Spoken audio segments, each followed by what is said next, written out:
Assalamu alaikum урматтуу Кыргызстан, урматтуу ата журт.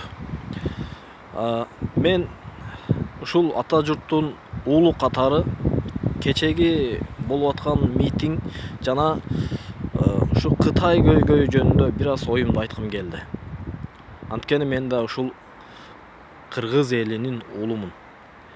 Жана ошо элдин көйгөйү менин көйгөйүм, кубанычы менин кубанычым, жетишкендиги менин жетишкендигим.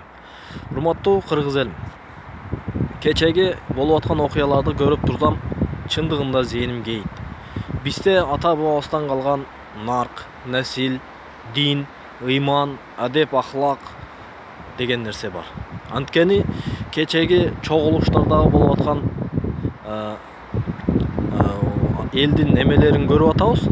Кандай болуп атат десе, бир улуудун сөзүн укпайт, же кичүүдүн сөзүн укпайт. Мындай башаламанчылык өтө көп бизде. Чындыгында тартип керек.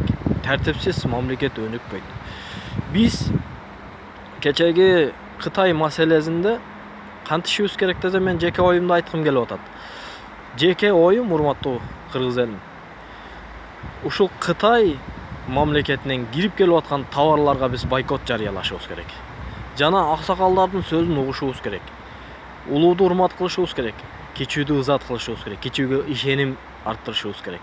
Ал үчүн бизде ыйман болуш керек. Ал үчүн адеп болуш керек. Ал үчүн бири-бирибизди сыйлашыбыз керек. Анан кийин биздин мамлекетибизде өнүгүү болот. Мына Кытайларга турмушка чыгып аткан кыздарыбызды карасак, чындыгында жүрөк оорутат. Биз кыргыздар, ата бабабыз 1, 2, 3 чейин аял алып жашаган. Бир үй бүлөдөн 10-12 бала чыгып жүргөн. Бүгүнкү күндө кыздарыбыз ар кимге турмушка чыгып отуруп, биз көбөйбөй атабыз. Мына бир маселе. Экинчи маселе, алардын товарына бойкот жарыялашыбыз керек. Өзүбүздүн товарларыбыз, өзүбүздүн Кыргызстандагы чыгып аткан өндүрүштөр толтура, Кудайга шүгүр. Анан урматтуу биздин президентибиз, жетекчибиз дагы ушул маселеде жөнө турган жок. Анткени ушул элдин көйгөйү анын да көйгөйү. Анын элдин кубанычы ошо президентибиздин да кубанычы. Ар кандай провокацияга алдырып, мамлекетибизди өсүп өнүгүшүнө тоскоолдук кылбайлы туугандар. Мамлекетибиз өнүгөт, иншалла. Анткени жаштары, кайсы бир коомдун жаштары ыймандуу болсо, ошо коомдун өнүгүшү бар, келечеги бар деди пайгамбарыбыз саллаллаху алейхи вассалам. Келиңиздер туугандар, ынтымакташып иштейли. Анан биз Кытайсыз деле, Кудайга шүгүр, жакшы жашайбыз. Анткени биздин кендерибиз бар. Биздин өндүрүш өтө көп. Жайыттарыбыз бар. Биз Кыргызстанда любой бизнести нөлдөн баштап кеткенге мүмкүнчүлүк бар. Кудайга миң шүгүр. Мен азыр элимден алыста жүргөндүгүм себептен мен ушул ойду бөлүшкүм келди, урматтуу туугандар. Анан бул Кыргызстаныбызда бизде тартип керек чындыгында. Эми тартип керек боло турган болсо, урматтуу туугандар, караңыздар. Түкүргөнгө 5500 сом. Мас болуп айдаганга 17500 сом. Макул, бизге тартип керек. Бирок канткенде десе,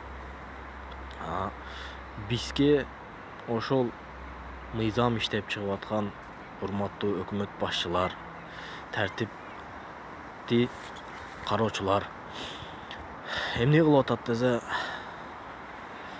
ошол эле жөнөкөй карапайым калкка ушунчалык налогду салып кыйнаштын кереги жок. Анткени бизге акыйкат, адилеттүүлүк керек. Адилеттүүлүк кыла турган болсоңор, чындыкты издей турган болсоңор, ошол эле кумарканаларды карагыла, ошол эле казинолорду карагыла, ошол эле сойкуларды карагыла, ошол эле сойкулар жиркенген, өзүн эркек болуп туруп, аял алып, 5-6 балалуу болуп жашай турган эркектер бүгүн аялдардан жиркенип, айбан кылбаган ахмак иштерди кылып аткан голубойлорду карагыла. Мына ошолорго штрафтарды салгыла. Мына ошондо бизде адилеттүүлүк болот.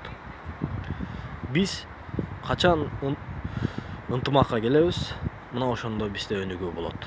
Улууду урмат кылайлы. Кичүүгө ызаат кылайлы туугандар. Мына ошентип сиздер менен ашып келсе бир 5 минут 6 минуталык видео кайрылууду туура таптым. Туура түшүнөсүздөр деген ойдомун. Анткени мен да ошо Кыргызстан мекенимдин уулумун. Ынтымакта болайлы.